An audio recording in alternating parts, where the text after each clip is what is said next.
Hi, I'm Tom Essaye, filling in for Nilus Mattive this week on Money and Markets TV. Now more than ever, news headlines are influencing the stock market. Just before Thanksgiving, stocks tumbled on word that the Super Committee failed in its task to lower the federal deficit. Then last week, the market recouped virtually all of those losses thanks to a coordinated effort by global central banks and upbeat headlines out of Europe. To many traders, this action could look like random ups and downs. But don't let this volatility discourage you from investing. If there's one thing I learned while running my own hedge fund, it's that extreme volatility also creates extreme opportunity. The key to investing now is to insulate your research from the random noise and daily market movements, and to focus instead on finding undervalued sectors and specific niche investments that are packed with potential. One sector that fits the bill is heating oil. One reason for my enthusiasm is seasonal. We're about to enter the strongest period for heating oil and distillate fuel demand. In addition, heating oil supplies, especially in the Northeast, are well below their levels of just 2 years ago.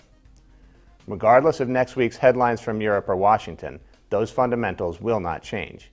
And we're already seeing those favorable supply-demand dynamics play out in the market. The United States Heating Oil Fund, ticker symbol UHN, is up 14% year-to-date, compared with a 1% drop in the S&P 500. And that's just on the surface. When I look a bit deeper into the fundamentals of the heating oil and distillate market, I see some additional opportunities. For example, across the country, inventories are down 16.4% from 2 years ago. And in the Northeast, that decline is even more drastic, at 24%.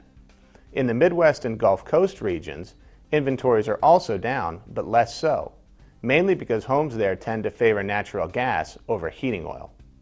This tells me that we could see more heating oil flowing from the Gulf Coast to the Northeast in the near future.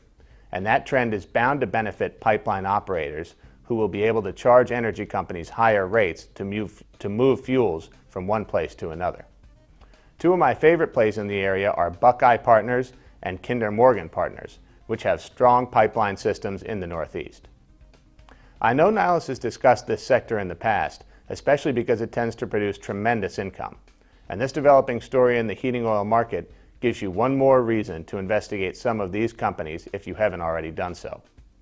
No matter what you decide to do, remember that over time the unrelated headlines will fade away, but the fundamentals will still be in place. So investors with the foresight to invest in the sectors and companies with strong fundamentals will end up smiling down the line. I'm Tom Essaye from Money and Markets TV, and thanks for watching.